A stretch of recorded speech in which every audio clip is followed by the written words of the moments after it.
Kemudian terkait dengan mengantuk, mohon izin, mohon maaf, itu lebih kembali pertama selain kepada niat adalah pengaturan waktu. Coba dicek.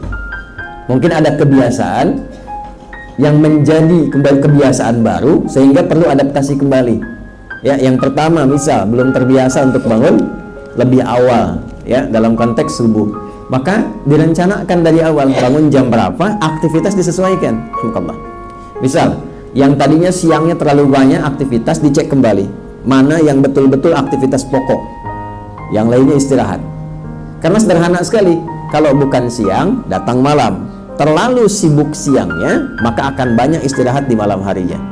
Terlalu sibuk malamnya, siangnya akan ngantuk. Ya, antum kalau malamnya terus aktivitas, pasti dia akan menuntut, fisik akan menuntut haknya untuk mendapatkan istirahat di siang harinya. Kebalikannya, kalau siangnya terlalu banyak aktivitas, malamnya pun akan demikian. Apalagi kalau siangnya sibuk, malamnya sibuk, tidurnya telat. Terus otomatis kalaupun dipaksakan bangun dalam keadaan menjelang subuh, itu subuhnya pasti dapat ngantuk. Pasti itu. Maka apa yang dilakukan manajemen Nabi SAW? Siang beraktivitas. Nabi itu kalau sudah masuk waktu Isya, selesai Isya, silahkan cek dalam hadis-hadis, ba'da Isya itu langsung istirahat.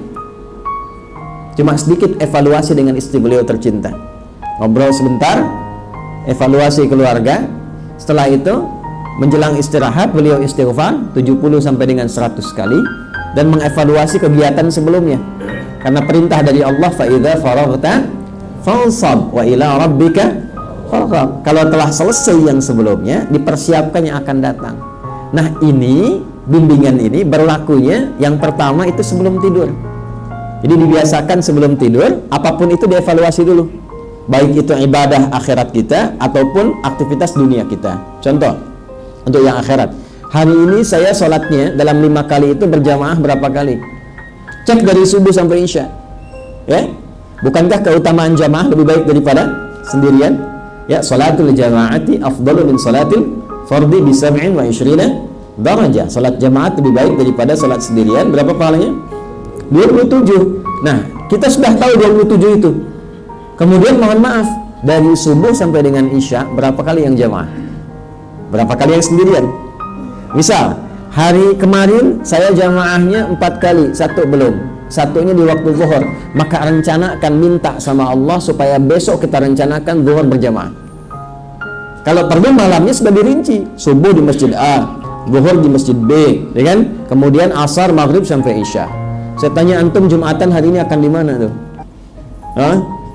Kalau ya jelas di masjid, ya, masa Jumatan di rumah? Pasti di masjid. Direncanakan masjid mana? Sehingga dengan perencanaan itu kegiatan jadi terukur. Itu tiap malam lakukan. Lalu kegiatan dunia misalnya, ya mohon maaf, dalam sehari itu berapa kali sudah perhatian terhadap anak? Jangan-jangan pada anak pun belum sempat nyapa. Ya, pada keluarga seperti apa? Pada ibu sudah menyapa atau belum? Sudah mendoakan keluarga atau belum? Ya. Nanti setelah semuanya direncanakan, yang kurang-kurang istighfari, itulah maksudnya 70 sampai 100. Supaya dalam tidurnya Allah ridha. Jadi kalau orang terbiasa istighfar, mengoreksi, mengevaluasi istighfar, itu akan membantu dia mendapatkan suasana tidur yang tenang. Akhirnya tidurnya lebih tenang, lebih enak, lebih nyaman. Diatur Nabi ba'da Isya demikian, paling-paling 15-30 menit selesai istirahat. Jadi kalau sekarang misalnya selesai setengah 8 salat Isya, jam 8 sudah istirahat. Bangun pertengahan malam. Ya, saya pernah mengukur itu dalam hadis, kalau kurang lebih setengah 8, jam 8 selesai, itu bangunnya kurang lebih jam setengah 2 lah. Rata-rata itu seperti itu, setengah 2. Kalau sepertiga malamnya setengah 3 kurang lebih. Kalau kekinian setengah 5 subuhnya, setengah 3 jam 3. Itu kalau kita bisa lakukan dari jam 8, 9, 10, 11, 12, 1, ya, kemudian 2, kurang lebih 5-6 jam itu standar untuk metabolisme tubuh. Nah, itu butuh latihan. Kalau kita biasakan demikian, bangun standarnya 5-6 jam, tergantung jam berapa kita istirahat, itu tubuh akan menyesuaikan dengan sendirinya terbawa. Nah, apakah Nabi pernah begadang? Pernah, kalau ada perlunya.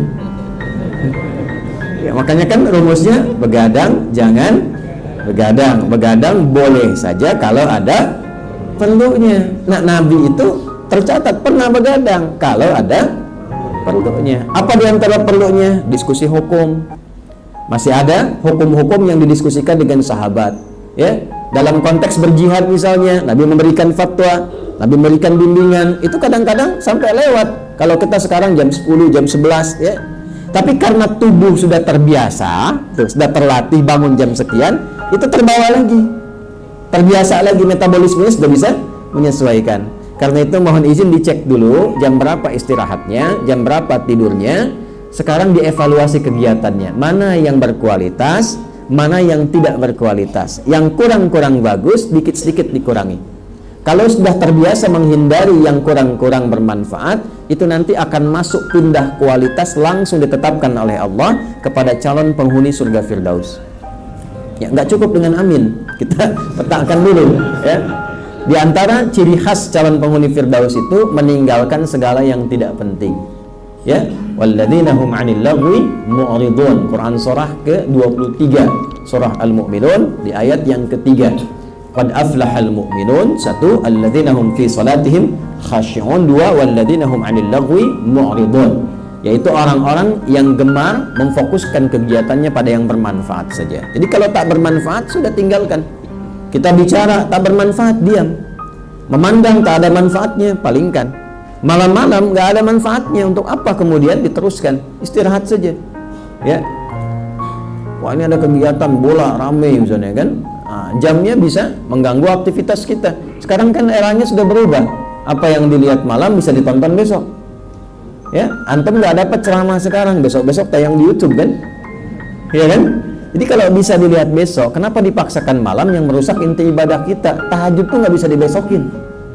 Dan tahajud malam ini beda dengan tahajud besok. Jadi kalau nggak dapat malam ini, belum tentu dapat besok.